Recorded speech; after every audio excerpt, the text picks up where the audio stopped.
The dust rose in lazy spirals behind the stagecoach as it rolled to a stop in front of Willow Creek's general store. Margaret Sullivan clutched her worn carpetbag tighter, peering through the grimy window at the small frontier town that might or might not become her salvation. At 43, with streaks of silver threading through her dark hair and lines etched by grief around her green eyes, she was far from the typical settler heading west. The driver's gruff voice cut through her thoughts. "End of the line, ma'am. Willow Creek." Margaret gathered her meager belongings, 2 carpetbags containing everything she owned in this world, and stepped down from the coach.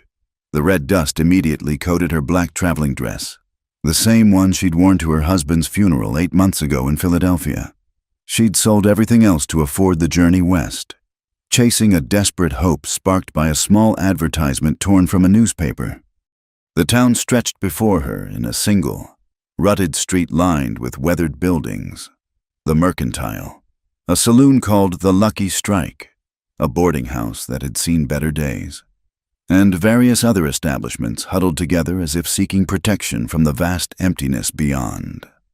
Mountains loomed in the distance, their peaks already touched with early autumn snow.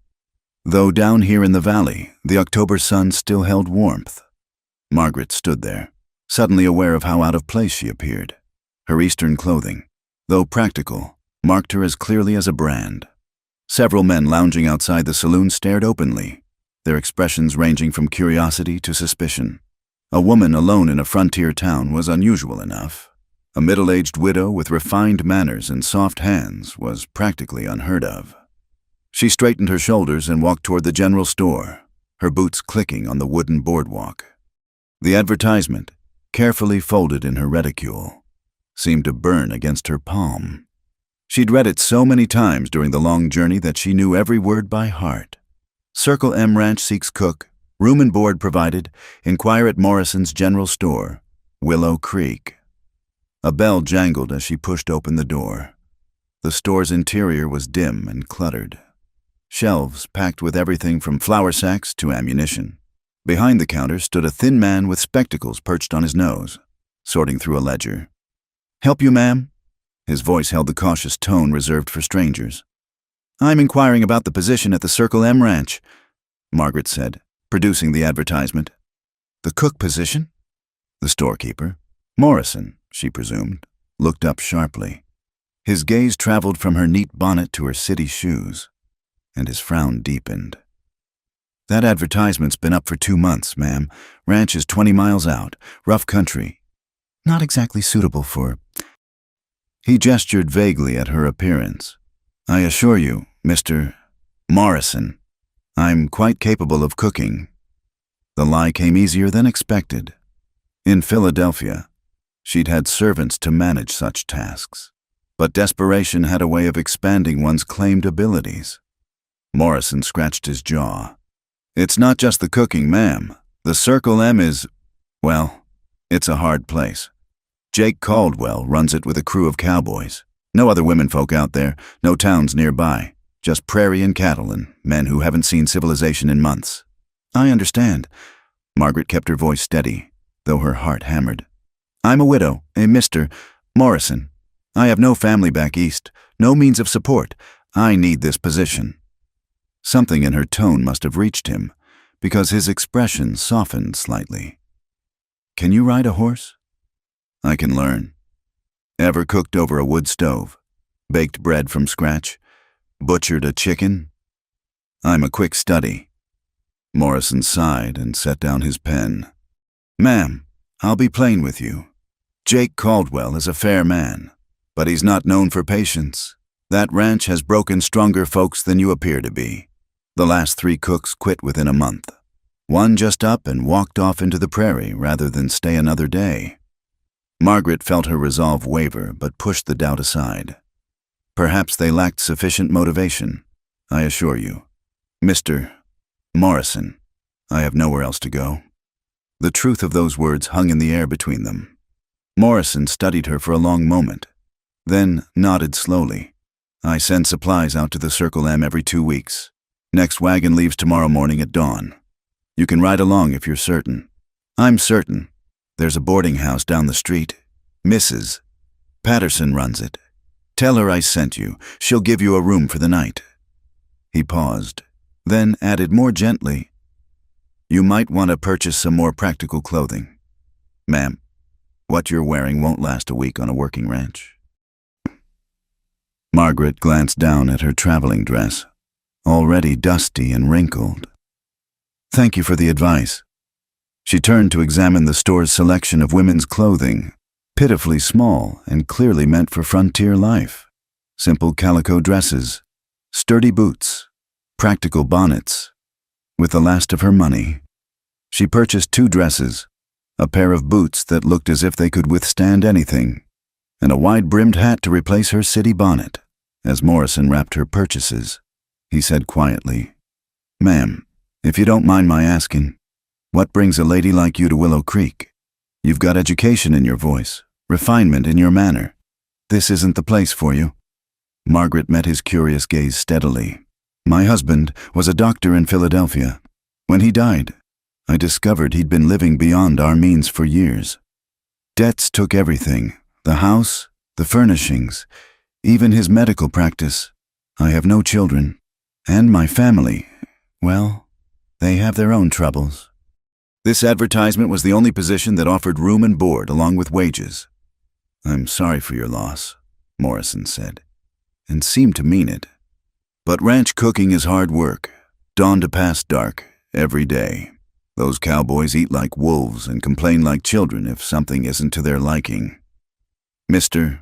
Morrison," Margaret said with a slight smile, "I've spent the last 20 years managing a household, navigating Philadelphia society, and maintaining appearances on an increasingly limited budget.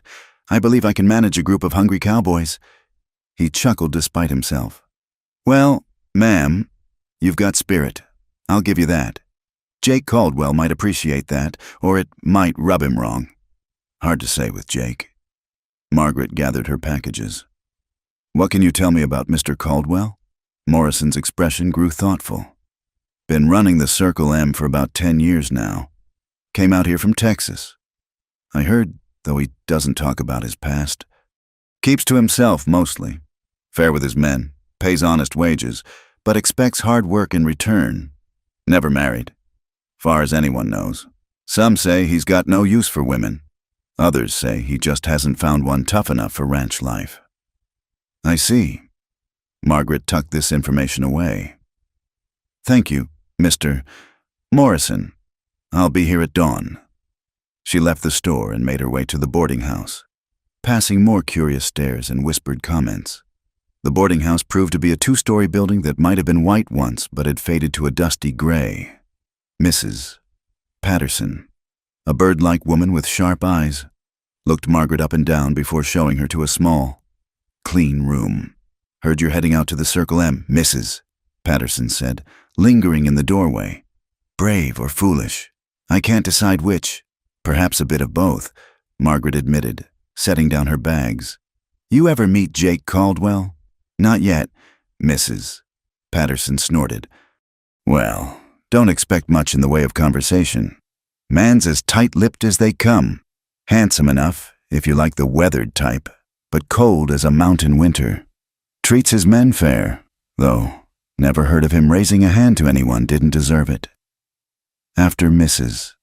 Patterson left, Margaret sat on the narrow bed and finally allowed herself to feel the full weight of her situation. The room was sparse but clean, with a washstand, a small mirror, and hooks on the wall for clothing. Through the window, she could see the vast prairie stretching endlessly under the afternoon sun. She pulled out the advertisement once more, smoothing its creases. Such a small thing to have brought her so far from everything she'd known. But what choice did she have? The alternative was accepting charity from disapproving relatives or finding work in a factory, if they'd even hire a woman her age with no experience. No, this was her chance, perhaps her only chance. That night, she lay awake listening to the unfamiliar sounds of the frontier town, piano music and rough laughter from the saloon, horses snorting in the street, the distant howl of what might have been a coyote. Tomorrow, She would leave even this small outpost of civilization behind for a ranch 20 miles into the wilderness, to cook for a man nobody seemed to truly know, and cowboys who hadn't seen a woman in months. Margaret Sullivan, who had once presided over elegant dinner parties and worn silk gowns to the Philadelphia Opera House, closed her eyes and tried not to think about what she'd gotten herself into. Instead, she focused on the one thing that mattered: survival. She would learn to cook. She would learn to manage a ranch kitchen. She would do whatever it took to earn her keep and perhaps, eventually, find some measure of peace in this vast, wild land. The advertisement crinkled in her hand as she finally drifted off to sleep, still clutching that fragile promise of a new beginning. The supply wagon jolted over another rut, and Margaret gripped the wooden seat to keep from sliding off. Old Pete, the driver Morrison had hired, hadn't spoken more than 10 words since they'd left Willow Creek at dawn.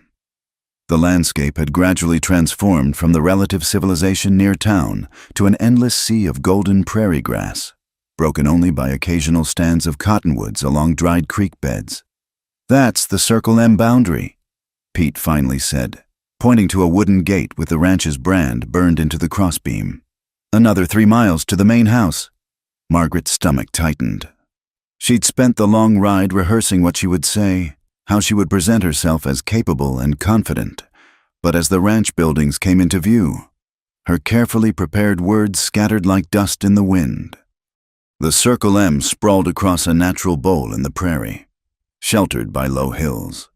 The main house was built of logs and rough-hewn planks, solid and unadorned. To one side stood a large barn and several corrals where horses milled about. A bunkhouse, smokehouse, and various outbuildings completed the picture. It was larger than she'd expected, more established, but there was a loneliness to it. No flowers, no curtains in the windows, no feminine touches to soften the harsh utility of the place. Pete pulled up in front of the main house. "Wait here," he said, climbing down with surprising agility for his age. "I'll fetch Jake." Margaret remained on the wagon seat, acutely aware of how she must look, dust-covered despite her efforts to stay clean, wearing her new calico dress that still felt strange against her skin, her hands soft and white where they clutched her carpet bag. Through the kitchen window, she glimpsed a stove that looked like a black iron monster, nothing like the modern range she'd had in Philadelphia. The front door opened, and Margaret's breath caught. Jake Caldwell was not what she'd expected. She'd imagined someone older, rougher, perhaps gone to seed from hard living. Instead, the man who emerged appeared to be in his late 30s, tall and lean with the kind of strength that came from hard work rather than conscious exercise. His face was weathered to a permanent tan, with lines around steel-gray eyes that suggested he squinted into the sun more often than he smiled. Dark hair, a shade too long, showed threads of premature silver at the temples. He wore plain work clothes, denim pants, a blue cotton shirt, leather vest, but carried himself with an unconscious authority that would have been recognized in any Philadelphia drawing room. He stopped at the bottom of the porch steps, thumbs hooked in his belt, and studied her with those penetrating gray eyes. The silence stretched uncomfortably. "Mrs. Sullivan," Pete said, clearly feeling the need to fill the void. "Come about the cook position." Jake's gaze never left Margaret's face. When he finally spoke, his voice was deep and measured, with a slight Texas drawl. "You ever cook for 15 hungry men, Mrs. Sullivan?" "No, Mr. Caldwell, but I'm willing to learn. This isn't a schoolhouse. I need someone who can do the job, not someone who might learn to do it eventually." Margaret lifted her chin. "Then why has the position been vacant for 2 months?" Something flickered in his eyes. Surprise, perhaps, or approval. "Because most folks are smart enough to know better. Ranch cooking means up at 4, breakfast on the table by 5, lunch packed for the men who'll be out on the range, dinner ready when they return. It means baking bread, preserving meat, maintaining supplies, and doing it all on a wood stove that has moods like a fractious horse. I understand." "Do you?" He stepped closer to the wagon, and Margaret caught the scent of leather, horse, and open sky. Can you lift a full pot of stew? Haul water from the well? Kill and pluck a chicken? Because there's no one here to do it for you. Margaret met his gaze steadily. Mr. Caldwell, 3 months ago I buried my husband and discovered I was penniless. 2 months ago, I sold everything I owned to pay debts that weren't even mine. 1 month ago, I slept in a railway station because I couldn't afford lodging. I have learned, sir, that necessity is an excellent teacher. The words came out sharper than she'd intended, driven by desperation and pride. Jake studied her for another long moment, then turned to Pete. Bring her bags to the kitchen. Does that mean, Margaret began. It means you get a week to prove you can handle it. If you can't, Pete will take you back to town when he brings the next supplies. He started back toward the house, then paused. One more thing. Mrs. Sullivan. The men who work here are good men, but they're cowboys. They curse, they smell like horses, and they haven't seen a woman in months. You'll eat in the kitchen, keep to the house after dark, and maintain appropriate distance. Clear. Perfectly clear. Good. He was almost to the door when he turned back once more. You said you were willing to learn. Are you also willing to laugh? The question caught her off guard. I beg your pardon. This is a hard life, Mrs. Sullivan. The work breaks backs and the loneliness breaks spirits. The last cook spent every meal looking like she was attending a funeral. It affected the men, made everything heavier than it needed to be. His expression remained serious, but there was something almost wistful in his voice. So I'll ask again, can you cook with laughter? Can you bring something besides food to that kitchen? Margaret thought of the elegant dinner parties she'd hosted, the way she'd kept conversation flowing and guests smiling even when the roast was overdone or the wine ran low. Mr. Caldwell, I once kept 20 Philadelphia society matrons entertained for 3 hours when my cook quit without notice, and I had to prepare the meal myself. If I could manage that, I believe I can handle cowboys. This time, she was certain she saw approval in his eyes. The kitchen's through here. I'll show you the quarters and explain the routine. Dinner's at 6 sharp. That gives you, he pulled out a pocket watch, 4 hours to figure out that stove and feed 15 men. Still want the job? Margaret climbed down from the wagon, grateful her new boots gave her steady footing. Lead the way, Mr. Caldwell. The kitchen was large but primitive by her standards. The massive cast-iron stove dominated one wall, with a wood box beside it that was nearly empty. A long wooden table occupied the center of the room, scarred from years of use. Open shelves held dishes, pots, and supplies. A pantry door stood ajar, revealing sacks of flour, beans, and other staples. Everything was clean but utilitarian, without a single touch of warmth or personality. Your room's through there. Jake indicated a door off the kitchen. It's small but private. You'll find water in the barrel by the stove. We haul it from the well each morning. Firewood's out back. The root cellar's behind the house. Smokehouse is the small building to the left. We butcher our own beef, cure our own bacon. There's a kitchen garden, but it's gone to weeds since... He trailed off. Since the last cook left? Since before that. He moved to the stove, checking the firebox. This beast takes some getting used to. Too much wood and she'll burn everything. Too little and nothing cooks through. The dampers are temperamental, and the oven runs hot on the right side. Margaret approached the stove cautiously, as if it might bite. Any other peculiarities I should know about? The men like their coffee strong enough to float a horseshoe. Breakfast is always biscuits, bacon or salt pork, eggs when we have them, and gravy. Lunch for the range riders is usually cold biscuits, dried beef, and whatever else travels well. Dinner's the big meal, meat, potatoes, vegetables if we have them, pie if you can manage it. Pie? Margaret's voice might have squeaked slightly. The men work hard. Mrs. Sullivan. Good food's one of the few pleasures out here. He moved toward the door, then paused. 1 week. If you're still here after that, we'll discuss wages and permanent arrangements. Mr. Caldwell, Margaret called as he reached the door. You asked if I could cook with laughter. May I ask why that matters to you? He stood silhouetted in the doorway, his face unreadable against the bright afternoon light. Because I've lived 10 years in a house that forgot how to smile. Mrs. Sullivan. Sometimes a man gets tired of the silence. Then he was gone, leaving Margaret alone in the kitchen that would either become her salvation or her defeat. She set down her carpetbag and surveyed her new domain more carefully. 4 hours to produce dinner for 15 men. She'd hosted larger dinner parties. She reminded herself. Of course. She'd had a cook, 2 kitchen maids, and a butler to help serve.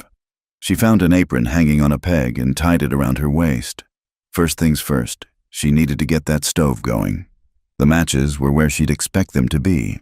And after several attempts and some inappropriate language that would have shocked her Philadelphia friends, she managed to get a fire started. The pantry inventory revealed plenty of basics: flour, lard, salt, dried beans, potatoes, onions, and what looked like a quarter of beef hanging in the cold corner. She could make a stew, she decided.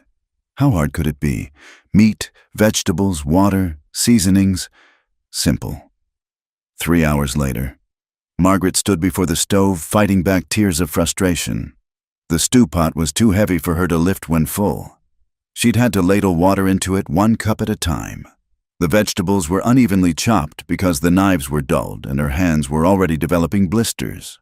The fire kept dying down, then roaring back to life when she added wood, making the pot's contents alternate between barely simmering and boiling over.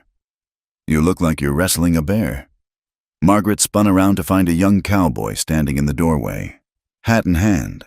He couldn't have been more than 20, with sandy hair and a friendly, freckled face. I'm sorry. I didn't mean to startle you. Ma'am? I'm Tom Bradley. Jake sent me to see if you needed firewood brought in. Yes, please, Margaret said, then added impulsively.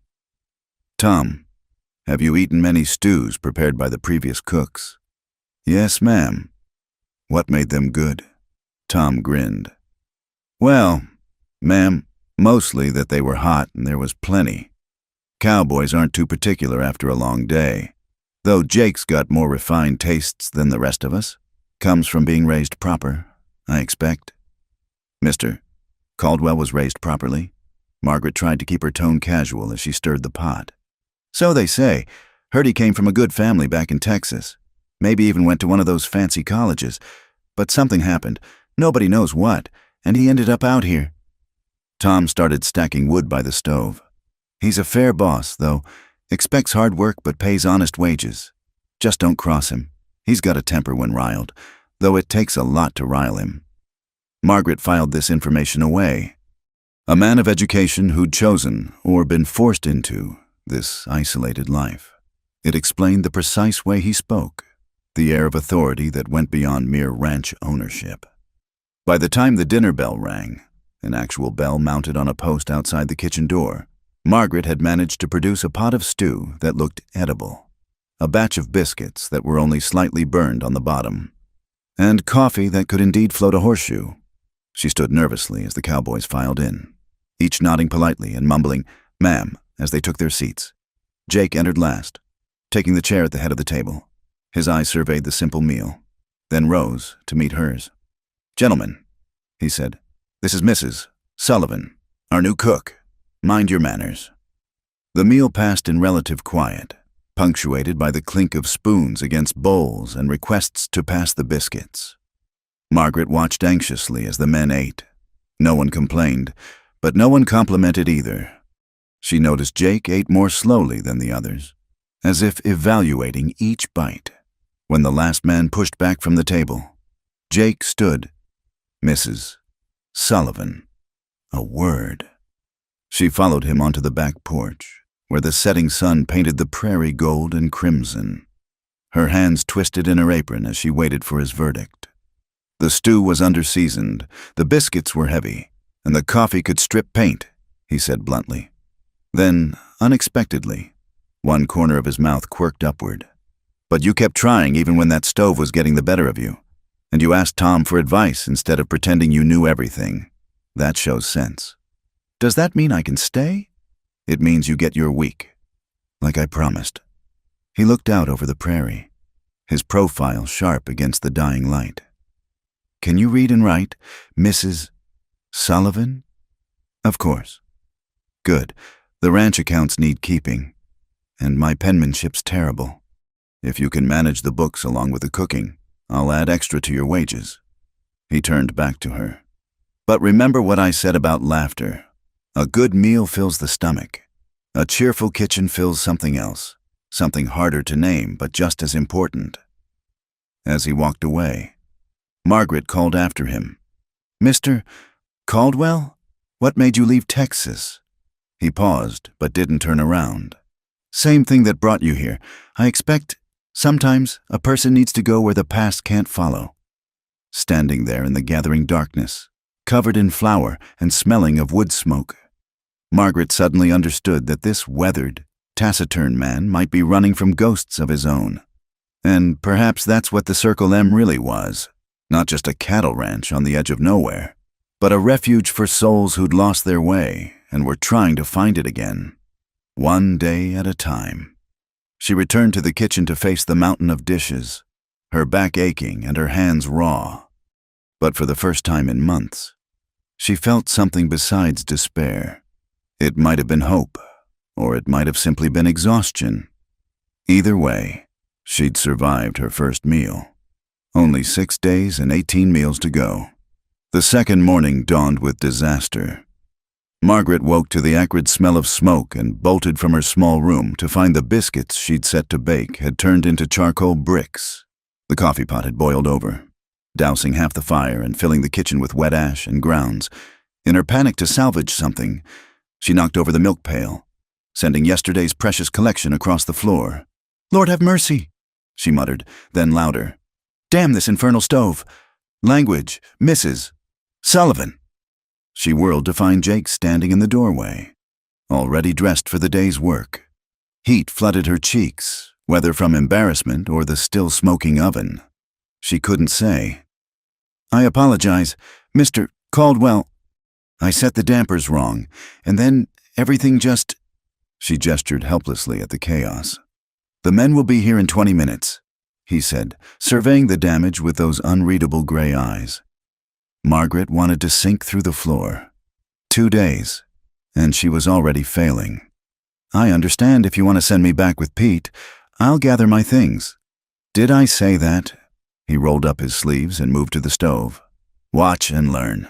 First, bank the coals like this when you're baking. The dampers need to be barely open, not wide.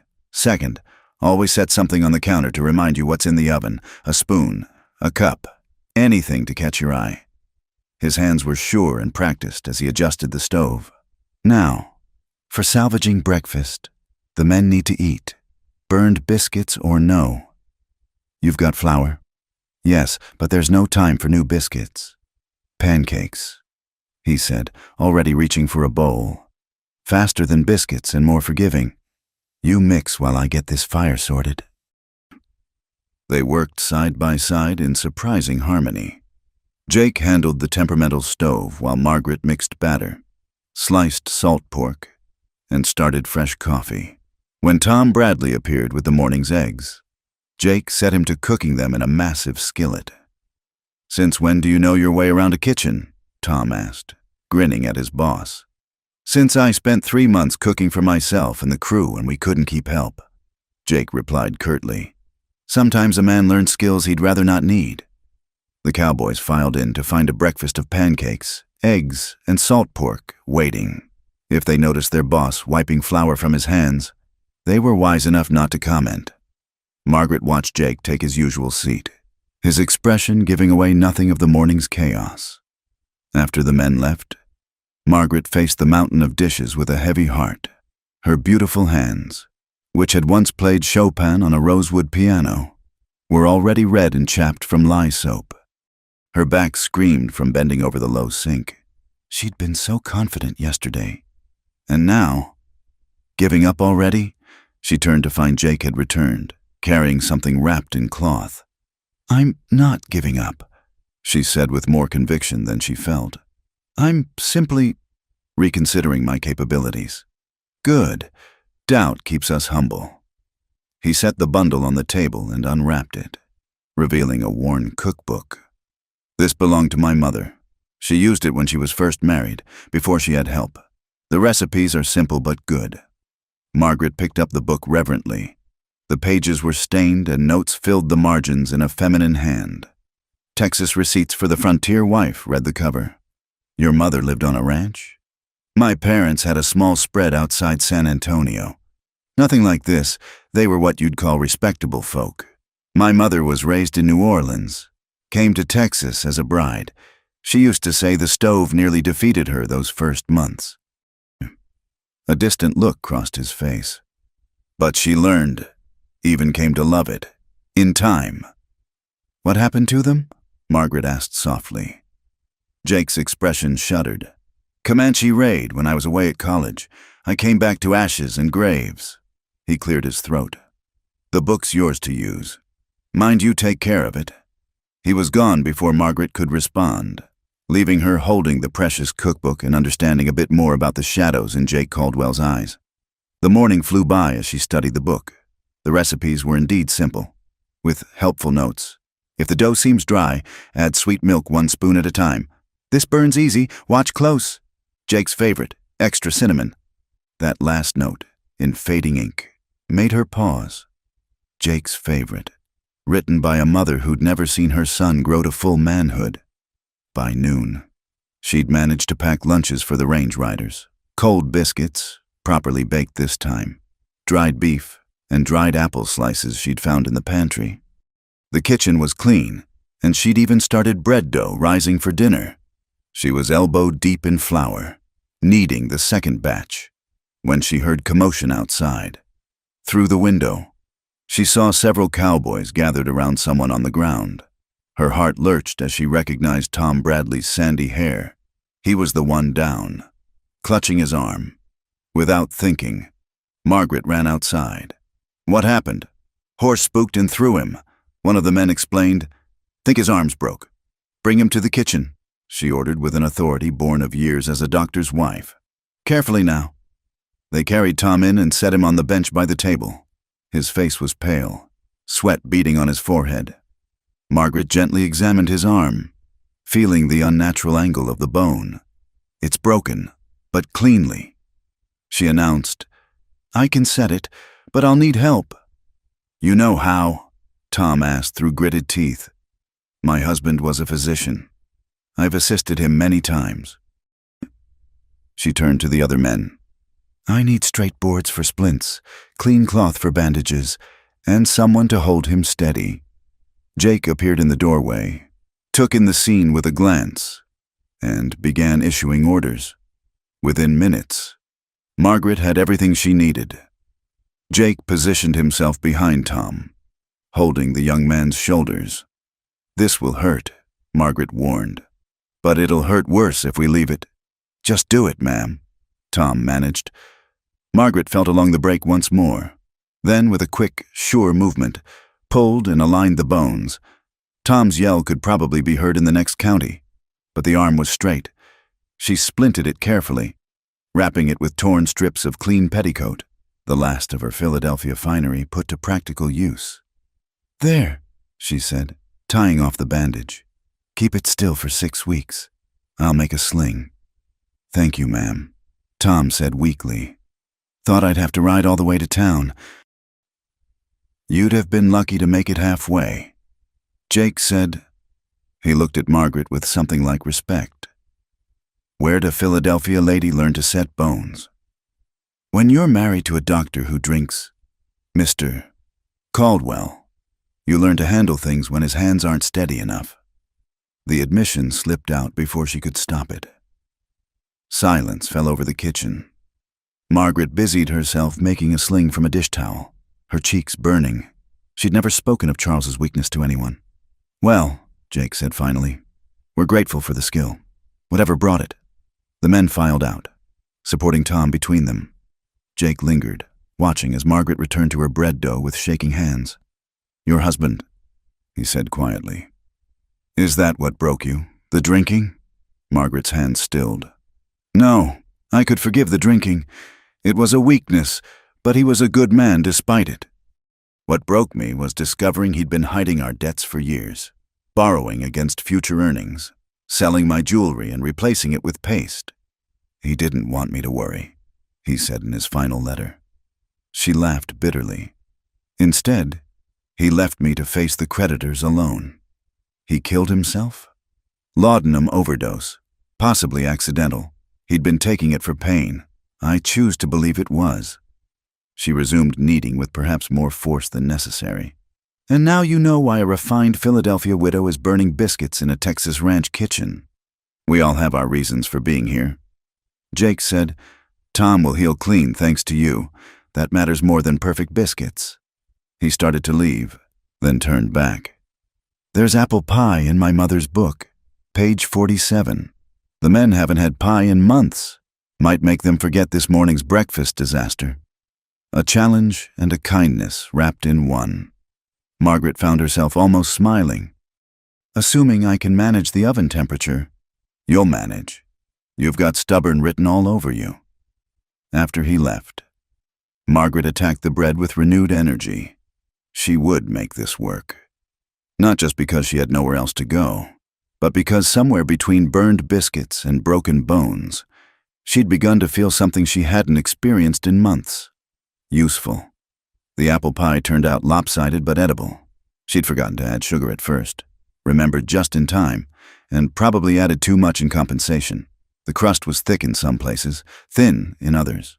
But when she set it on the table after dinner, a successful meal of beef stew, properly seasoned this time, fresh bread, and boiled carrots, the cowboys' faces lit up like children at Christmas.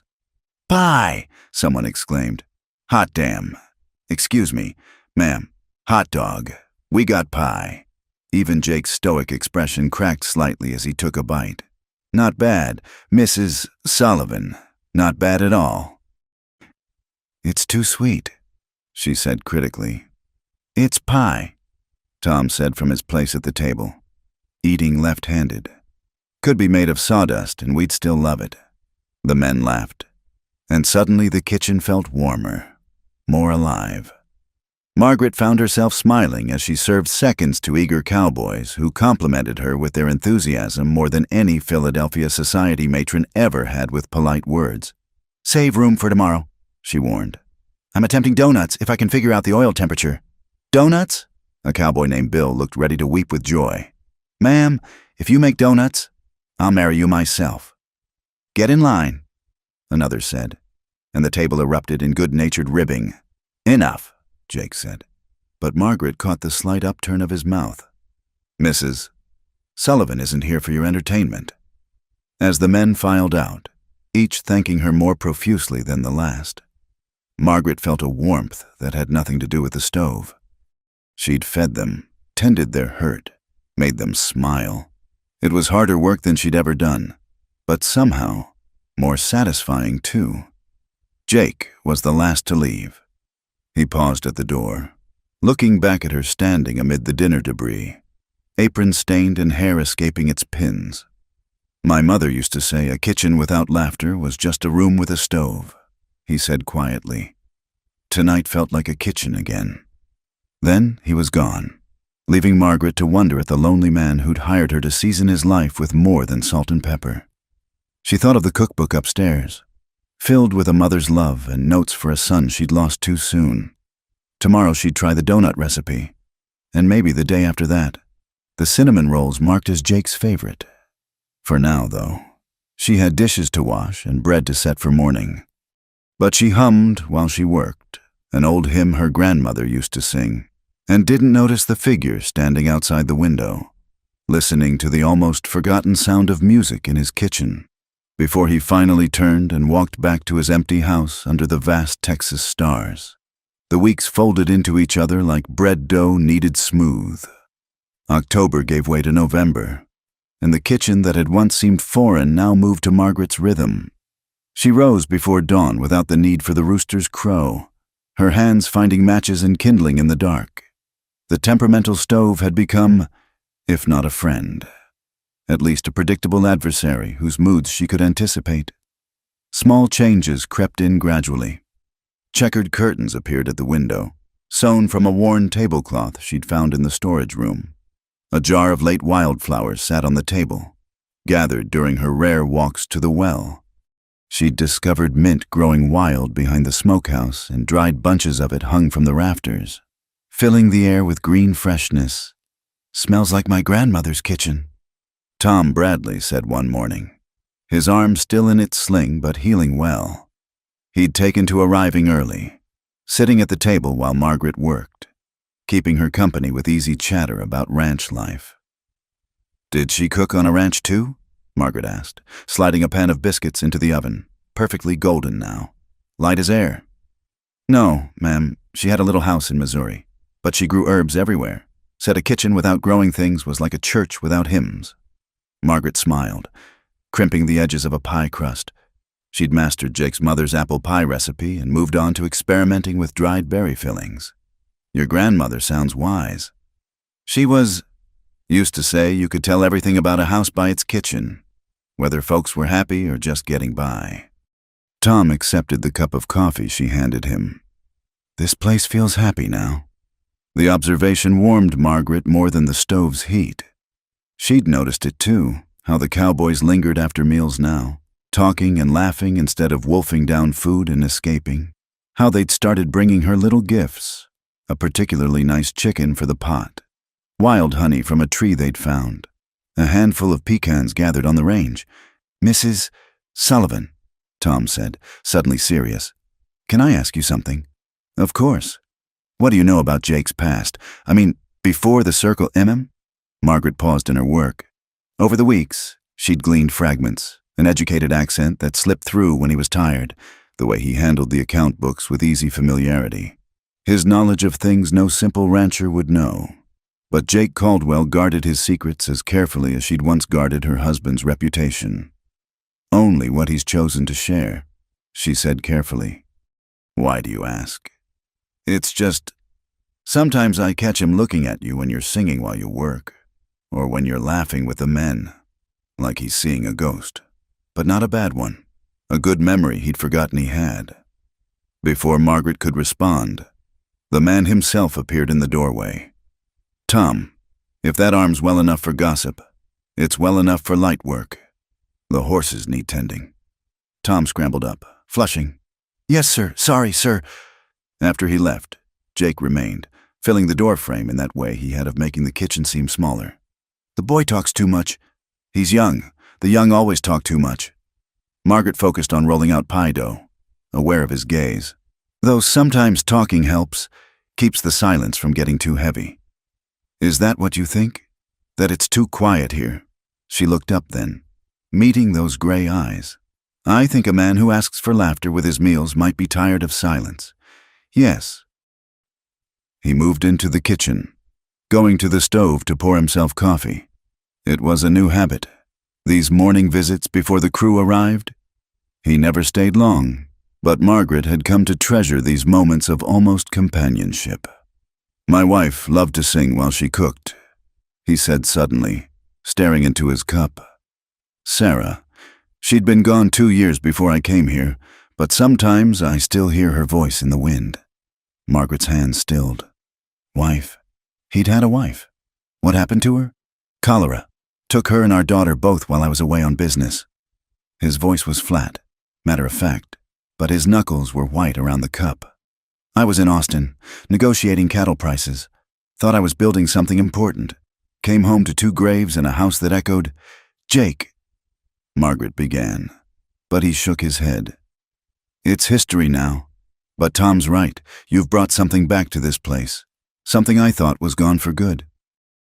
He set down his cup and moved toward the door, then paused. "There's going to be a dance in town next Saturday. The harvest dance. The men are all going." "How nice for them," Margaret said, returning to her pie. She'd heard the cowboys talking about it, their excitement palpable. "You could come." The invitation hung in the air between them. Margaret's heart did an unexpected flutter. "Mr. Caldwell, that would hardly be appropriate. I'm your employee, and you haven't left this ranch in 6 weeks. You need supplies from town anyway, don't you? Fabric for new curtains, perhaps some proper dishes since you're always complaining about the tin plates. She looked at him in surprise. She had mentioned those things, but only in passing, usually to Tom or the other cowboys. She hadn't realized Jake paid attention to her casual comments.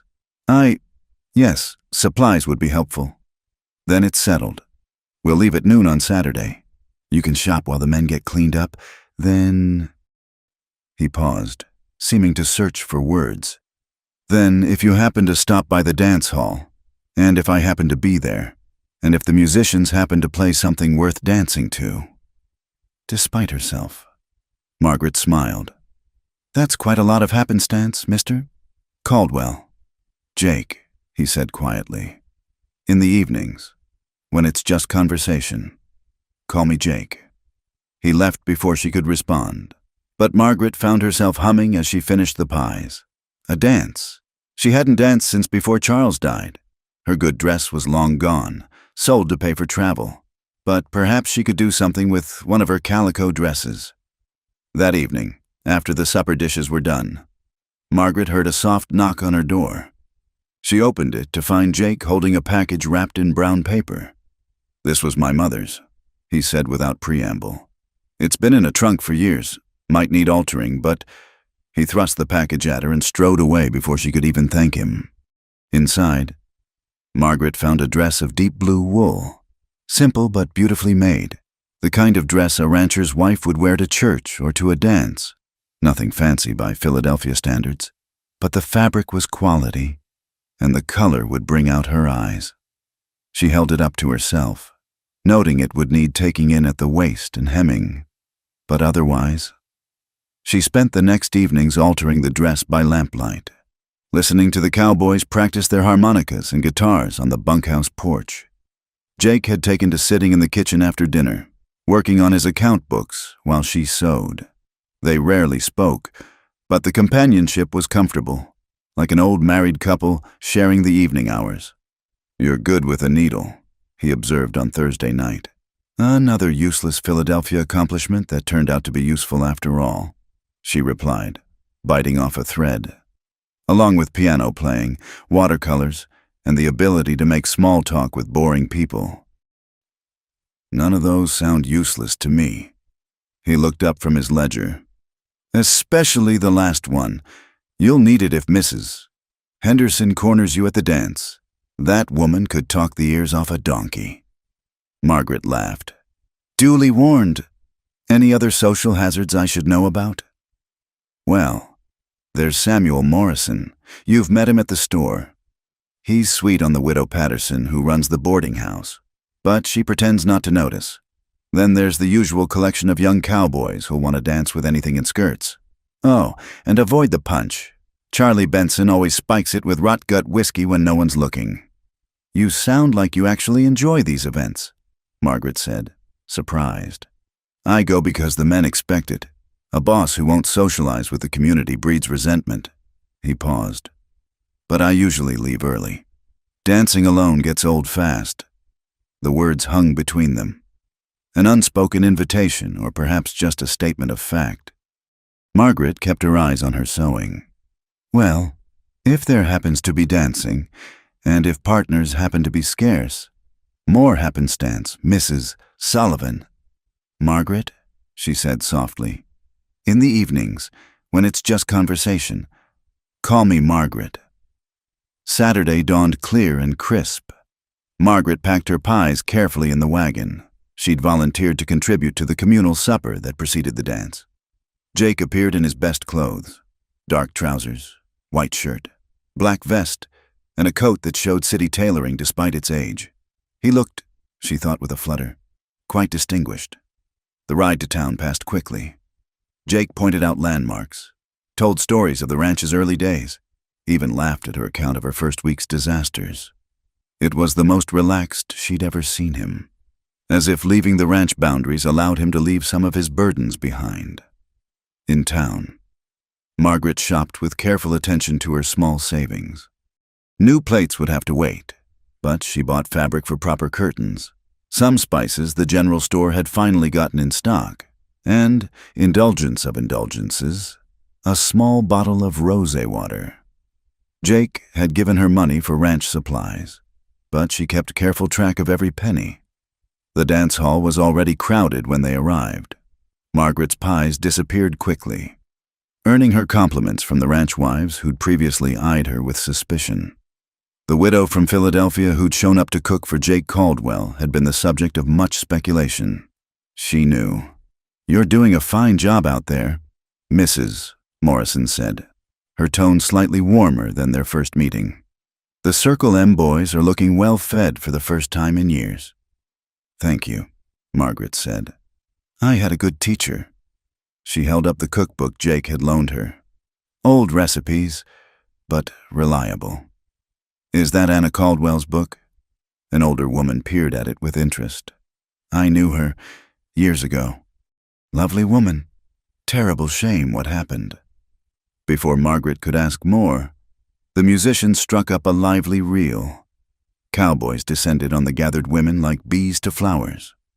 Margaret found herself swept onto the floor by an enthusiastic young rancher who stepped on her feet more than the boards. She endured 2 dances before begging off, retreating to the refreshment table. "Surviving the social whirl?" She turned to find Jake beside her, amusement flickering in his eyes. He'd been dancing with Mrs. Henderson, who did indeed appear to have talked through the entire set. "Barely," she admitted. "I'd forgotten how exhausting it is to pretend your feet aren't being murdered. Here." He handed her a cup. "Lemonade, from the safe pitcher." They stood together, watching the dancers spin past. The musicians switched to a slower waltz, and Margaret felt Jake shift beside her. "Would you?" He cleared his throat. "That is, your feet have had time to recover. Are you asking me to dance, Jake?"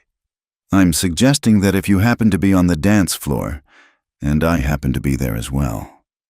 "Enough happenstance," Margaret said, setting down her cup. "Yes, I'd like to dance." He led her onto the floor with a hand at her elbow, then turned to face her. One hand settled properly at her waist. The other took hers. And suddenly Margaret understood why he'd been so careful with all his happenstances.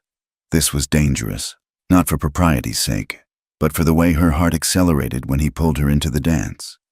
Jake Caldwell could waltz, not the mechanical steps of a man who'd learned for duty's sake, but with the natural grace of someone who'd once enjoyed it. He guided her through the turns effortlessly, and Margaret found herself relaxing into the movement, trusting his lead. "You dance well for a cowboy," she said softly. "You dance well for a cook." He countered. Then, more seriously, "I haven't waltzed since Sarah died. Didn't think I remembered how. It's like riding a horse, I suppose. The body remembers even when the heart forgets." His hand tightened slightly at her waist. "Yes, exactly that."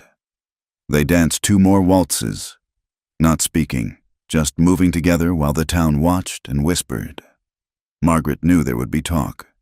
The widow and the rancher, dancing like they had the right, but wrapped in the warmth of Jake's careful hold.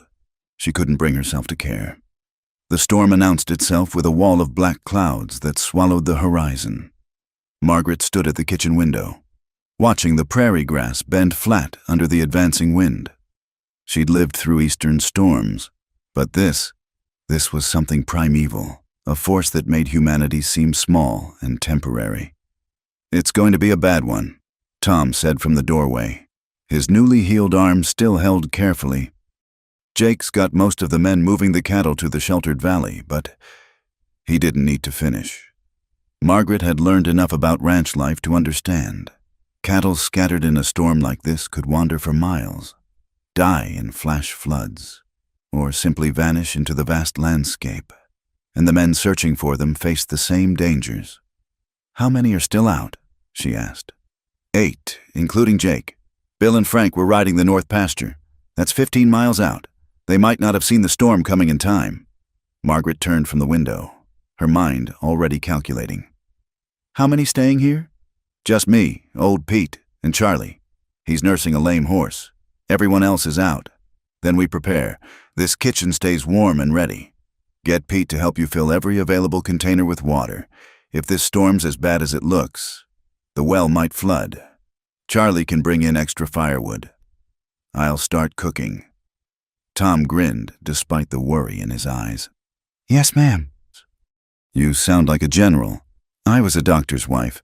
Tom, I've managed through disasters before." As the men scattered to their tasks, Margaret attacked her own preparations with focused energy. She set beans to soak, mixed dough for multiple loaves of bread, and started a massive pot of stew that could feed 20 men if needed. Her hands moved automatically while her mind wandered to Jake, somewhere out in that gathering darkness. The storm hit just after 3 o'clock. The first fat raindrops turned within minutes to a deluge that hammered the roof like rifle fire. Wind screamed around the corners of the house, finding every crack and crevice. The kitchen, usually Margaret's warm sanctuary, felt suddenly fragile against nature's assault. "Mary, Mother of God," Pete muttered, peering out at the wall of water. "Ain't seen a storm like this in 10 years. Last one took the old barn and half the herd." Margaret lit every lantern they had, creating a beacon of warmth and light. The stew simmered, bread baked, and coffee stayed hot and ready. She kept her hands busy to avoid thinking about men and horses struggling through mud and rising water, about the particular man who'd waltzed with her just a week ago and might now be. "Riders coming!" Charlie shouted from the porch. 4 cowboys stumbled through the door, soaked to the skin and shivering. Margaret immediately handed out towels and hot coffee while they stripped off sodden coats. "Jake?" she asked, trying to keep her voice steady. "Still out?" One answered through chattering teeth. "He sent us back when the lightning started, said he and Hank would keep looking for Bill and Frank." Margaret's heart clenched, but she kept her face calm. "Sit, eat, you need warmth and food." The hours crawled by. The storm, if anything, intensified. Water began seeping under the door despite their efforts to block it. The wind found a loose board somewhere and worried it like a dog with a bone, the banging adding to the cacophony. 2 more groups of riders arrived, each time raising and dashing Margaret's hopes. Each group told the same story. Jake had sent them to safety while he continued searching. The man was stubborn as granite and twice as hard-headed. She thought furiously, ladling out more stew. Night fell, though it was hard to tell the difference in the storm's darkness. Margaret had fed 13 men, some twice, and still maintained her vigil. The kitchen had become a refuge, men sleeping in shifts on the floor, others keeping watch at the windows. "He knows this land better than anyone," Tom said quietly, appearing at her elbow. "He'll find shelter. Of course he will," Margaret replied, but her hands shook as she kneaded more bread. Her 4th batch. The action was automatic now, something to do while her mind painted terrible pictures. It was past midnight when Charlie's shout brought everyone alert. "Light! I see a light!" Men crowded to the windows and door. Through the rain, a lantern bobbed like a will-o'-the-wisp. Then another, and another. "Open the door!" someone yelled. "They're coming in!" The wind nearly tore the door from its hinges when they opened it. 4 figures stumbled through, Bill and Frank, supported between Jake and Hank. All 4 were so covered in mud they looked like earth golems come to life. "Blankets," Jake ordered, his voice hoarse. "Hot water. Bill's got a gash on his leg." Margaret flew into action. Within minutes she had the injured man on the table, his leg cleaned and examined. The cut was deep but clean. A branch or rock had caught him when his horse fell. She stitched it carefully while Jake held the lantern, his own exhaustion evident in the way he swayed. "You need to sit," she told him firmly. "Tom, get your boss some coffee before he falls over."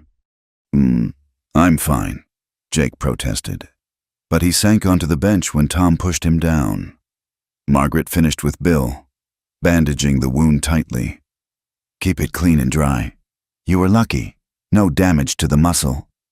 "Lucky?" Frank laughed shakily. "Ma'am, we'd be dead if Jake hadn't found us. Couldn't see 5 feet in that rain. We'd taken shelter under some rocks, but the water was rising. Would have drowned for sure." "Enough talk. Margaret said briskly, but her eyes found Jake's across the room. Everyone needs food and rest. The next hour was controlled chaos as she fed the exhausted men, distributed dry clothes from the rag bag, and tried to create sleeping spaces for everyone.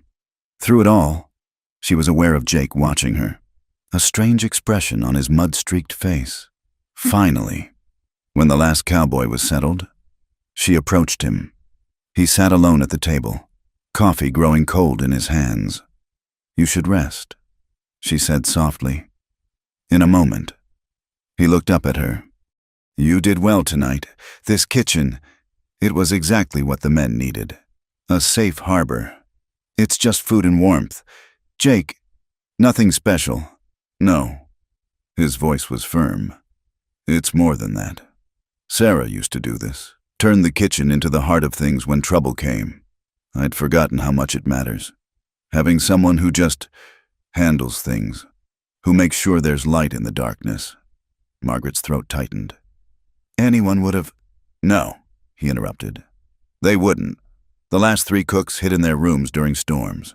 You turned this into a field hospital and refuge center without anyone asking." He stood, swaying slightly. "Thank you, Margaret." The use of her given name, here in the kitchen with his men sleeping all around, felt dangerously intimate. "You should thank me by getting some rest before you fall over," she said, trying for lightness.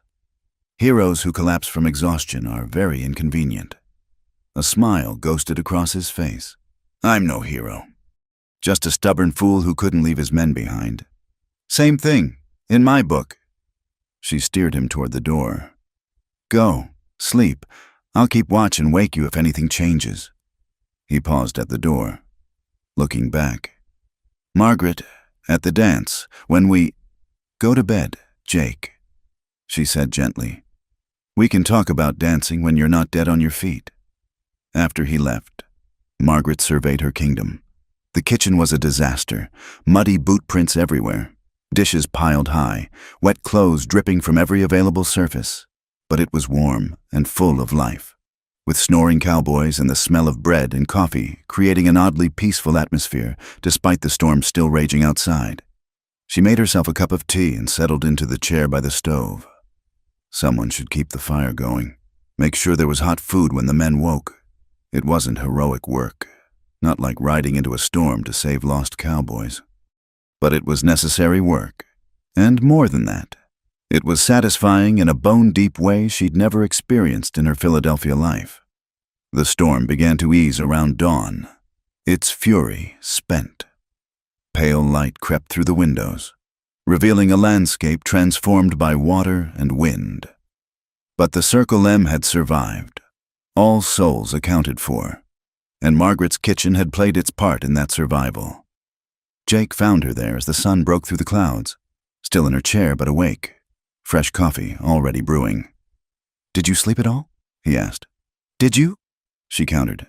They looked at each other across the kitchen, the stern rancher and the Philadelphia widow, both exhausted, both exactly where they needed to be, and smiled. "I'll make breakfast," she said, rising. "You wake the men. And Jake, next time you decide to be heroic, try to do it before midnight. These late nights are terrible for my complexion."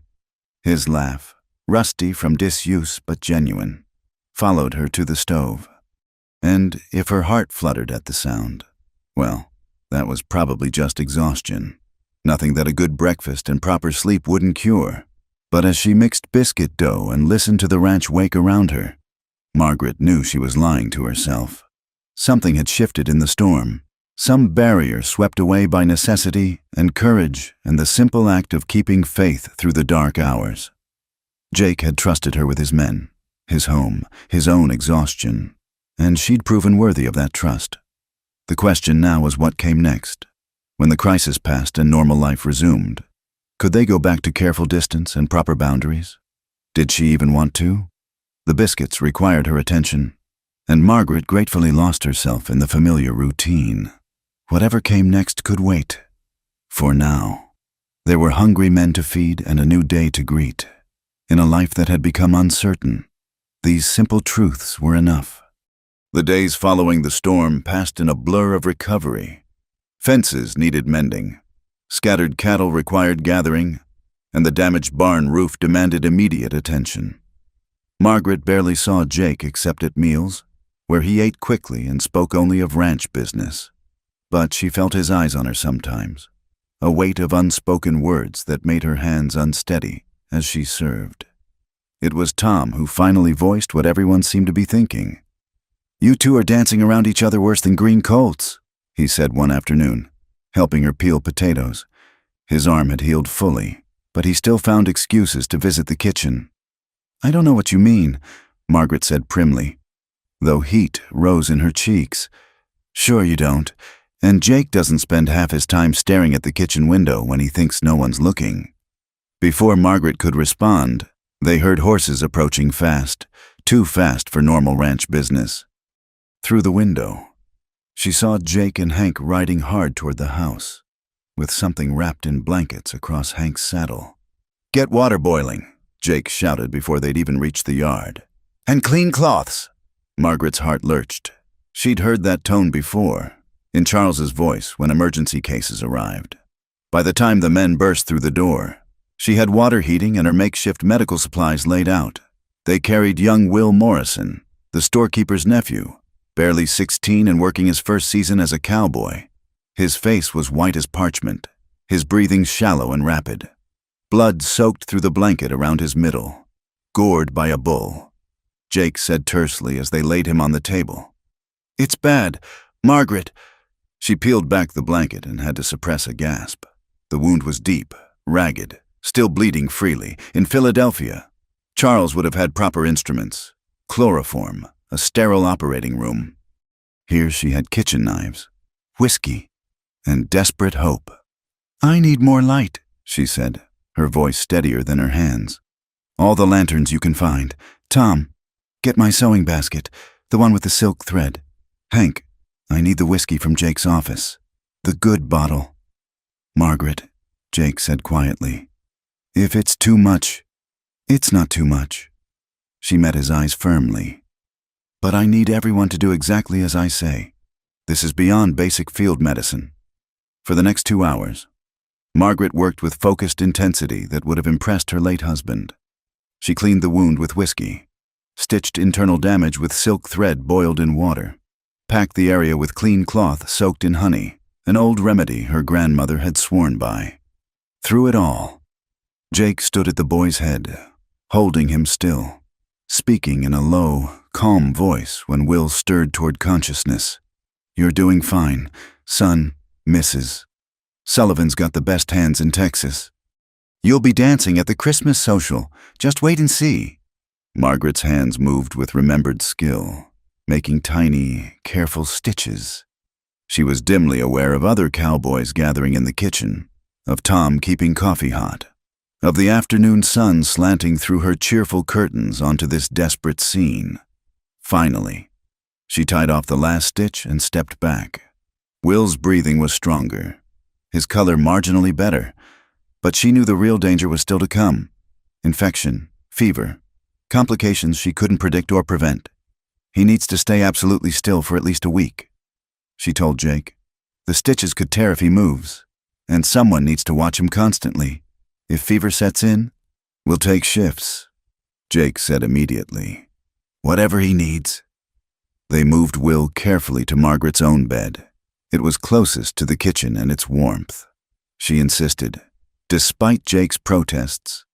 "I can sleep on the kitchen settle," she said. "He needs the comfort more than I do."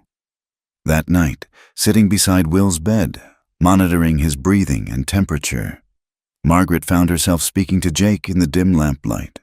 He'd taken the first watch with her, refusing to leave. "You were remarkable today," he said softly. "I've seen field surgeons with less skill. I was terrified." She admitted. "In Philadelphia, I only assisted. Charles made the decisions, held the responsibility. Today," she gestured helplessly, "today you saved a boy's life. Maybe, if infection doesn't set in, if the stitches hold, if a dozen other things don't go wrong." She checked Will's forehead again. "Still cool, thank God. I used to think Charles was weak for turning to laudanum, but carrying this weight, knowing someone's life depends on your choices. I understand better now. Jake shifted in his chair, the lamplight casting shadows across his face. After Sarah died, I swore I'd never be responsible for another person's life that way. Cattle, yes. Ranch hands who knew the risks. Fine, but not— He paused. Then you arrived. Margaret's breath caught. Jake, let me finish, please. He leaned forward, elbows on his knees, not quite meeting her eyes. That first day, I told myself you were just another employee. Keep it businesslike, distant, safe. But then you burned those biscuits and swore like a sailor. And you set Tom's arm without flinching. And you turned my kitchen into something alive again. It's just cooking and basic medicine, Margaret said weakly. No, it's hope. It's caring whether these men have pie after dinner or flowers on the table or someone to stitch them up when they're bleeding. He finally looked at her. It's making me remember why I wanted to build something here in the first place. Will stirred, mumbling something incoherent. Margaret quickly checked him. Still no fever. Wounds still closed. When she settled back, Jake had composed himself again. The moment of raw honesty shuddered. You should rest, she said gently. I'll wake you if anything changes. In a while. He pulled out a worn book. I'll read for a bit. Sarah always said reading aloud helped the healing. He opened the book. Poetry, she realized with surprise, and began to read in his low, measured voice. Wordsworth, speaking of daffodils and clouds and the human heart. Margaret found herself watching Jake's face in the lamplight, seeing the gentleness he kept so carefully hidden, the depth of feeling beneath the stern exterior. 3 days passed in careful vigilance. Will's fever rose the second night, sending them all into controlled panic. Margaret bathed him with cool water, spooned willow bark tea between his lips, and prayed harder than she had since Charles's death. Jake never left her side during those critical hours, fetching water, changing bandages, simply being present when she needed steadiness. When the fever broke near dawn, they both sagged with relief. Will opened clear eyes and whispered, Ma'am, did I miss breakfast? Margaret laughed through sudden tears. Several of them, but I'll make you the finest breakfast in Texas when you're stronger. Later, standing on the porch in the cool morning air, she found herself swaying with exhaustion. Jake's hand steadied her, and somehow she was leaning against his chest, feeling the solid warmth of him through his shirt. You did it, he murmured into her hair. You brought him through. We did it, she corrected.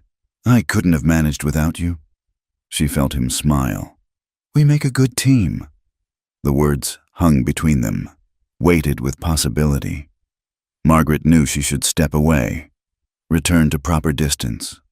Instead, she let herself rest against him for one more moment, storing up the feeling for later examination.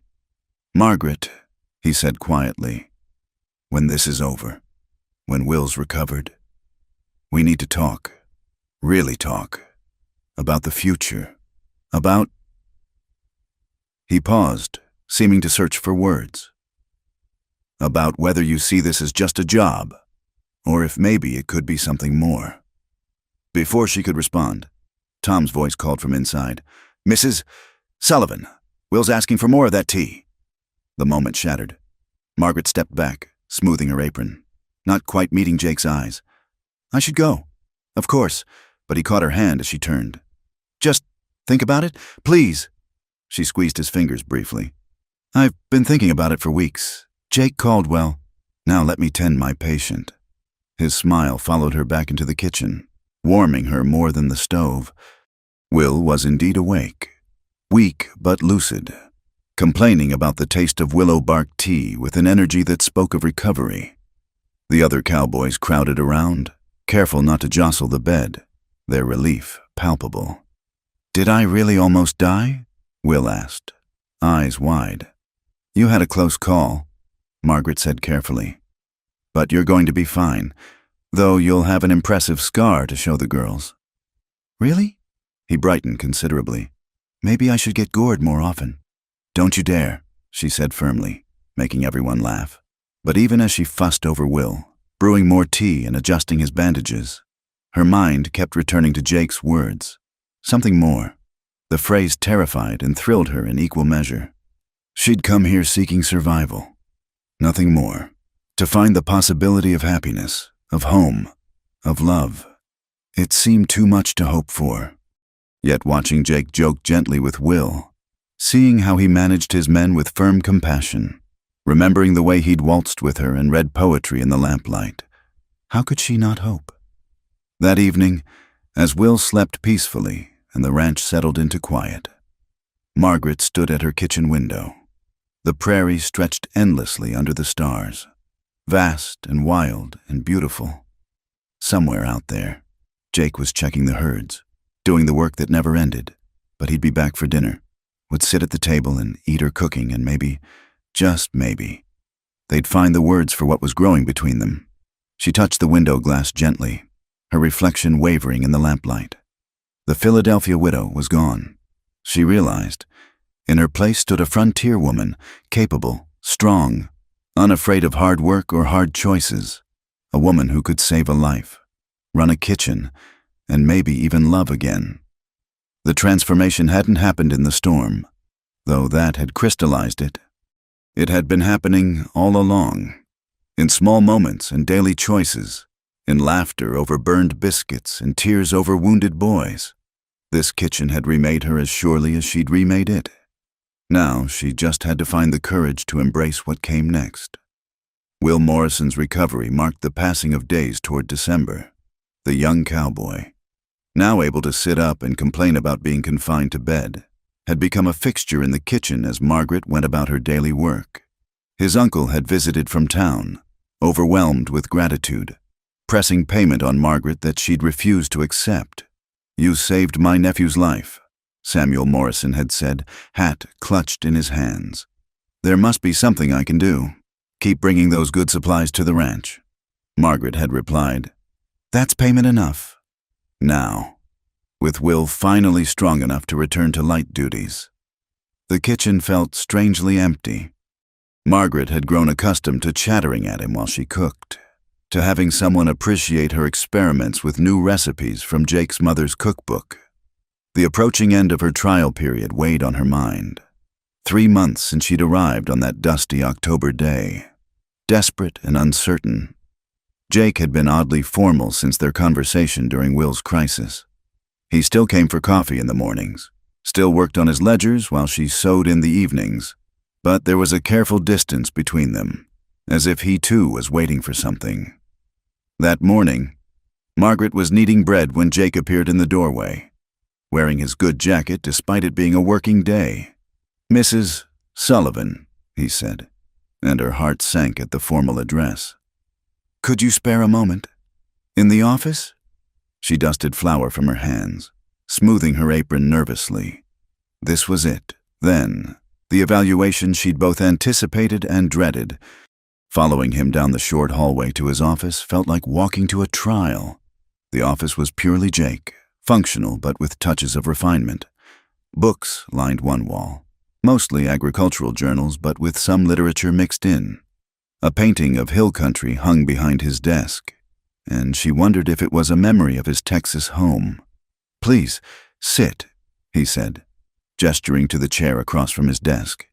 He remained standing, pacing to the window that looked out over the corrals. "Your 3 months are up," he began without preamble. "I believe it's time we discussed your position here." Margaret's hands clenched in her lap. "If my work hasn't been satisfactory, your work has been exemplary." He turned from the window, and she was surprised to see uncertainty in his eyes. "The men have never been better fed or better cared for. The kitchen runs smoothly. You've proven yourself capable of handling emergencies that would send most cooks running back to town." "Then what?" "The question, Mrs. Sullivan, Margaret, is whether you want to continue in your current position." She blinked. "Of course I do, unless you're dismissing me." "No." He moved to lean against the desk, closer to her but still maintaining distance. "I'm asking if you want to remain as cook, with wages increased to reflect your additional duties as ranch nurse and bookkeeper. Or, the word hung between them. Margaret's pulse quickened. Or, Jake reached into his jacket and withdrew a small velvet box. Margaret's breath caught as he opened it to reveal a simple gold band with a small sapphire, nothing ostentatious, but beautiful in its simplicity. Or you could consider a different position entirely, he said quietly. As my wife. The room seemed to spin slightly. Margaret gripped the chair arms, staring at the ring that caught the morning light. Jake, I know it's sudden. I know you came here seeking employment, not this. He set the box on the desk between them, then moved to crouch before her chair, bringing them to eye level. But these past months have shown me something I thought I'd never find again. You've brought life back to this place. Margaret, to me. I'm a widow, she said weakly. Older than you. Set in my ways. You're a woman who makes me remember why mornings are worth facing. He interrupted gently. Who turns a house into a home without even trying? Who faces down charging bulls and temperamental stoves with equal courage? Despite everything, she laughed shakily. The stove was more frightening. Margaret. His hands covered hers where they gripped the chair. I'm not Charles. I won't hide debts or protect you from hard truths. This life is difficult. The ranch is successful, but it requires constant work. I can be moody and distant. I'll never be a social man who enjoys town gatherings. But I can promise you partnership, respect, and if you'll let me, love. Love? The word came out as barely a whisper. I've been fighting it for weeks, he admitted, telling myself it was too soon, too complicated. But when Will was dying and you fought so hard to save him, when you looked at me with such trust during that storm, I realized I was being a fool. Life's too short and too uncertain to waste chances at happiness.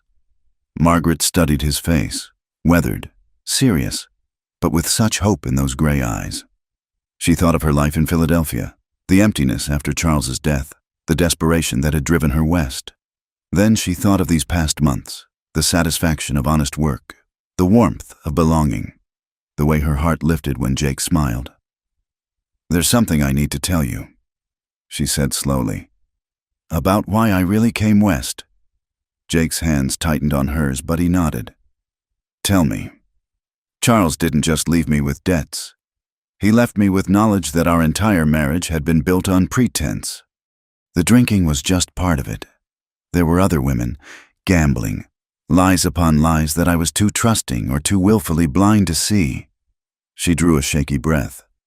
I came west not just for survival, but because I needed to go somewhere where nobody knew my shame, where I could discover who Margaret Sullivan really was when stripped of everything. And who is she? Jake asked softly. Margaret smiled through tears she hadn't realized were falling. A woman who can burn biscuits and learn from it, who can set bones and stitch wounds, who finds joy in feeding hungry cowboys and making curtains from old tablecloths, who— She paused, meeting his eyes. Who might be brave enough to love again? If the right man asked. I'm asking, Jake said simply.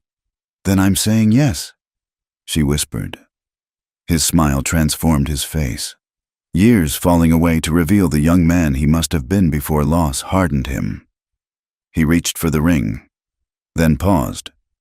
There's one condition. Margaret's heart stuttered. What condition? You have to promise to keep seasoning our life with laughter, even when the stove acts up or the cowboys track mud through your clean kitchen, or I'm being particularly stubborn about something. Jake Caldwell, she said, tears giving way to joy. I promise to season our life with so much laughter you'll beg for quiet. Never, he said firmly, sliding the ring onto her finger. I've had enough quiet for a lifetime. He kissed her then. There in his practical office with the morning sun streaming through the window and the ranch beginning its daily rhythm outside. It was a kiss that spoke of promise and partnership, of second chances and new beginnings. When they finally parted, both breathing unsteadily. Jake rested his forehead against hers. The men are going to be insufferable when they find out. Tom's been running a betting pool on when I'd finally propose. Who won? Margaret asked. laughing. Probably Tom himself. That boy's too clever by half. Jake stood, pulling her up with him. When would you like to marry? I know women like time to plan. Jake, Margaret interrupted. I'm 43 years old. I've already had the elaborate wedding with all the trimmings. What I want now is simple. You, me, and a life built on truth and partnership. We could marry tomorrow and I'd be happy. Christmas, he suggested. Give the men something to celebrate. Give us a new beginning with the new year. Christmas, she agreed. Though you realize this means I'll be cooking my own wedding dinner? I'll help, he promised. We'll make it together. Together. The words settled around her like a warm shawl. After months of facing everything alone, the promise of partnership was more precious than any ring. They returned to the kitchen to find half the ranch hands mysteriously needing something from inside. Tom was the least subtle, grinning widely as he noticed their joined hands and the sapphire catching the light. About time, he declared. Mrs. Sullivan, soon to be Mrs. Caldwell, you've made an honest man of our boss. Tom Bradley, Jake said sternly, though his eyes held amusement. Don't you have work to do? Yes, sir. Right away, sir. But Tom paused at the door. Congratulations, both of you. This ranch hasn't felt like home in years. Now it does again. As the day progressed, Cowboys found excuses to stop by the kitchen, offering congratulations and shy compliments. Margaret accepted their good wishes while managing her usual routine, though she found herself distracted by the unfamiliar weight of the ring on her finger. That evening, as she served dinner to the assembled men, Jake stood and cleared his throat. Gentlemen, I have an announcement. Mrs. Sullivan has agreed to make an honest man of me. We'll be married on Christmas Day, and you're all invited to the celebration. The cheer that went up could probably be heard in town. Men pounded the table, whistled, and called out congratulations. Bill raised his coffee cup in a toast. To the best cook and the bravest woman in Texas. Here, here, the others chorused. Margaret felt herself blushing, but also glowing with happiness. These rough cowboys had become her family over the past months. Their genuine joy at her happiness touched her deeply. Later, as she washed dishes and Jake dried, insisting on helping despite her protests, they talked about practical matters, where she would move her things, how to arrange the house for 2 people instead of 1, what changes she might want to make. Nothing major, she said, hands deep in soapy water. Though perhaps curtains in the main room? And a rug by the fireplace? Oh, and we really should repaint the kitchen. Margaret, Jake interrupted, laughing. You can turn the whole house purple if it makes you happy. It's your home now. Our home. Our home. Like together. The words held weight and promise. Not just a place to work and survive, but a true home built on love and choice rather than duty and desperation. I love you, she said suddenly, surprising herself with the declaration. I should have said it earlier, when you asked, but I was so overwhelmed.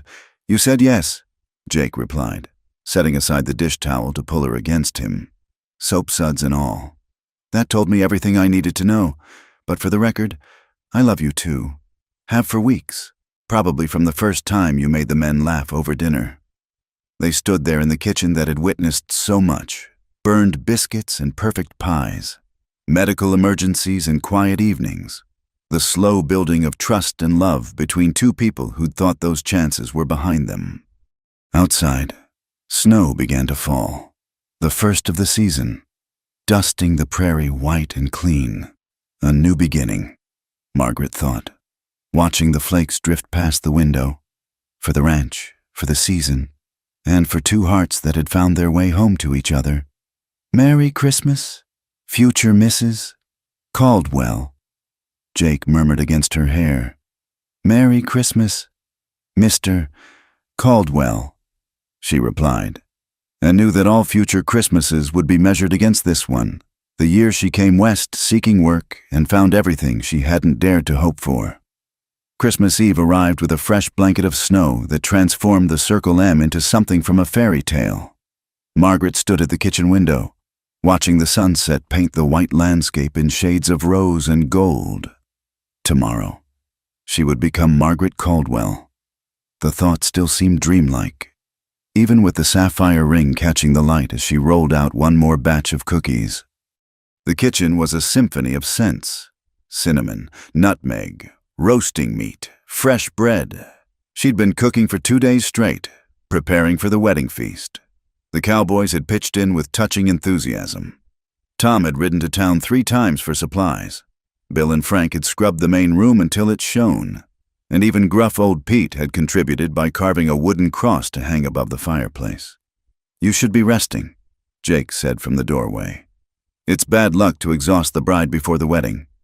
Margaret turned, flour dusting her cheeks, and smiled at the sight of him. He'd been working to finish ranch business before their wedding day, wanting to give her his full attention afterward. "I'm too happy to be tired. Besides, someone has to feed all those hungry cowboys tomorrow. The ladies from town are bringing dishes too," he reminded her, crossing to steal a warm cookie. "Mrs. Morrison insisted on a proper wedding cake. Mrs. Patterson is bringing her famous pickled vegetables. Even Mrs. Henderson promised to contribute, though Lord knows what that'll be." "Probably talk," Margaret said dryly, making him laugh. "Probably." He caught her around the waist, pulling her close despite her protests about floury hands. "Are you sure about this, Margaret? It's not too late to change your mind. You could remain as cook, keep your independence." "Jake Caldwell," she interrupted firmly. "I've been married to a man who tried to protect me from every harsh reality. I don't need protection. I need partnership. I need you." She reached up to touch his face. "Are you having second thoughts?" "Never." His arms tightened around her. "I just want you to be certain. This life, this place, it's not easy. Easy is overrated." Margaret said, "I've had easy. It left me unprepared for hardship. This life, our life, has meaning, purpose, joy mixed with struggle. It's real in a way my Philadelphia existence never was." He kissed her then, slow and sweet, tasting of stolen cookies and promises. When they parted, both were breathless. "Tomorrow can't come soon enough," he murmured. "Tomorrow will come exactly when it should." Margaret replied practically, though her heart raced. "Now go. I have pies to finish, and you're distracting me." Christmas morning dawned crystal clear, the snow sparkling like diamonds under a brilliant sun. Margaret woke in her small room off the kitchen for the last time, hearing the ranch stirring to life around her. Today, she would move into the main house, into the room Jake had quietly prepared for them, not the one he'd shared with Sarah, but a different space, honoring both past and future. Tom knocked on her door early, bearing a package. "From the boys," he said, grinning. We all chipped in. Inside was a silver hand mirror and brush set, engraved with MC. Margaret's eyes misted.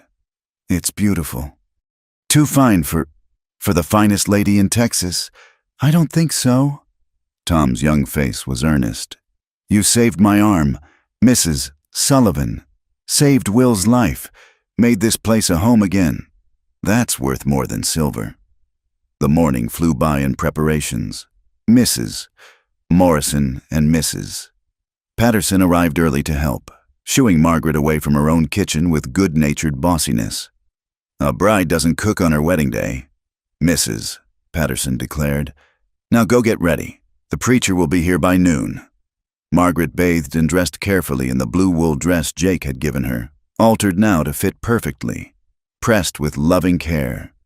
She pinned her hair up simply, adding a sprig of dried lavender from the bunches hanging in the kitchen. In the mirror, she saw not the desperate widow who'd arrived in October, but a woman transformed by work and purpose and unexpected love. A knock at the door interrupted her thoughts. "Margaret, may I come in?" Jake entered, stopping short when he saw her. "You're beautiful," he said simply. He was freshly shaved, wearing a black suit she hadn't known he owned. looking every inch the gentleman she'd suspected him to be beneath the rough exterior. "You clean up rather well yourself, Mr. Caldwell. I have something for you." He held out a flat box. "It was my mother's. I'd like you to have it." Inside was a delicate gold chain with a small locket. Margaret opened it to find 2 tiny photographs, one of a young couple she recognized as Jake's parents, the other empty, waiting.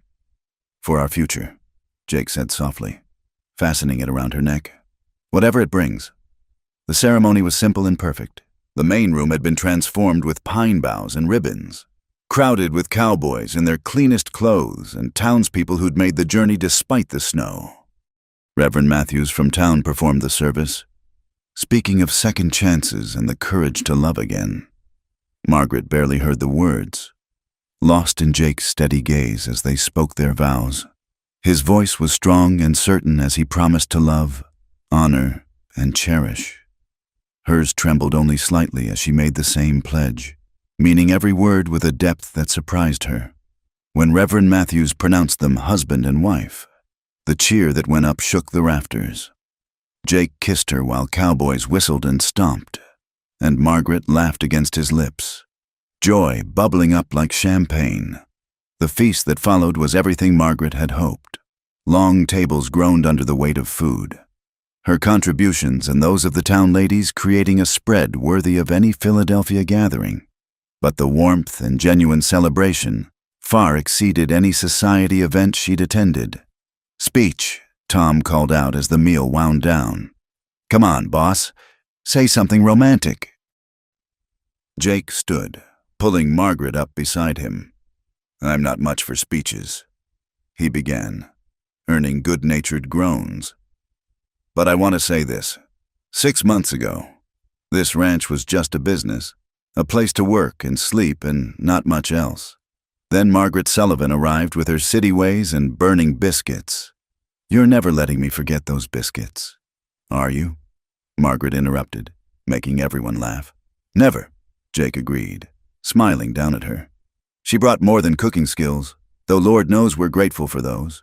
She brought life back to this place, laughter, hope, the reminder that a house is just wood and stone without someone to make it a home." He raised his glass. "To my wife, who seasons everything with joy." "To the Caldwells," the crowd roared, glasses raised high. As afternoon melted into evening, the party continued. Cowboys took turns playing fiddle and harmonica. Couples danced, and stories flowed as freely as the coffee. Margaret found herself pulled into dance after dance, Jake's protective presence never far away. During a quiet moment, she stepped outside for air, finding the world transformed by sunset and snow into something magical. Jake followed, wrapping his coat around her shoulders. "Happy?" he asked.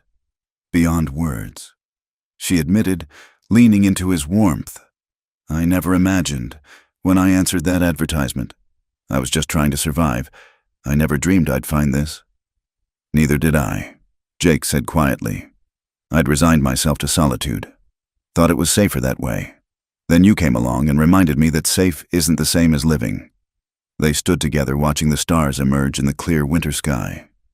Inside, someone started singing Silent Night, other voices joining in harmony.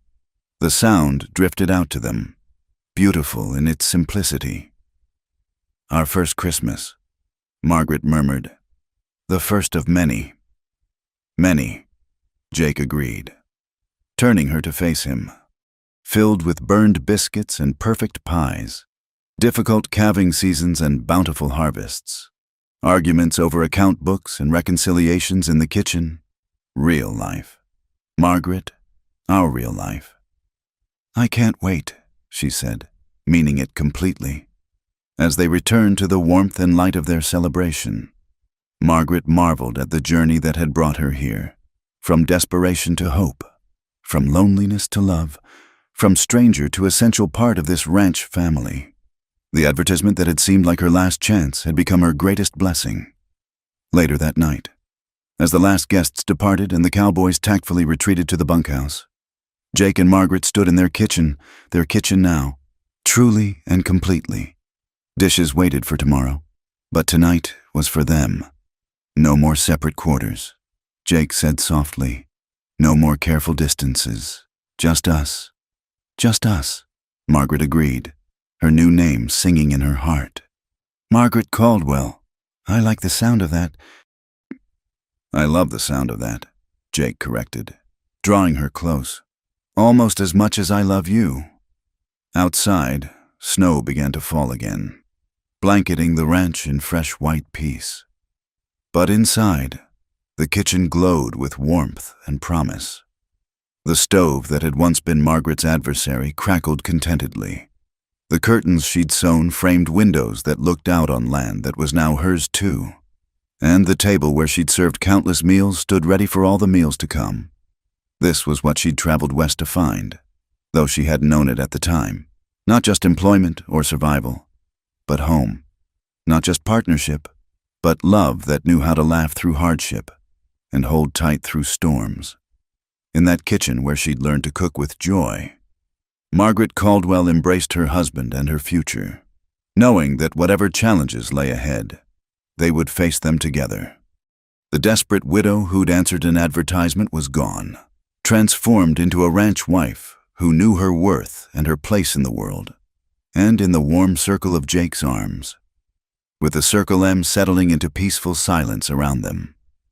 Margaret understood that sometimes the greatest adventures begin not with grand gestures, but with simple needs.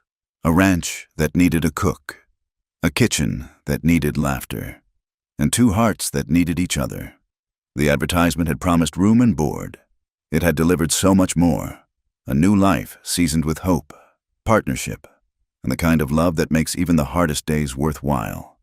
In the wild Texas frontier, where anything could happen and often did. Margaret and Jake Caldwell had found their way home to each other, and that, as any good cook knows, is the perfect recipe for happiness. Thank you so much for listening to this Wild West love story. I hope Margaret and Jake's journey touched your heart as much as it touched mine while sharing it. Where are you listening from? I'd love to know. Please share in the comments below. Don't forget to subscribe to the From Wild West channel for more authentic frontier tales of love, courage, and second chances. What did you think of Margaret's transformation from desperate widow to beloved ranch wife? Share your thoughts. I read every comment and love connecting with fellow Western romance enthusiasts.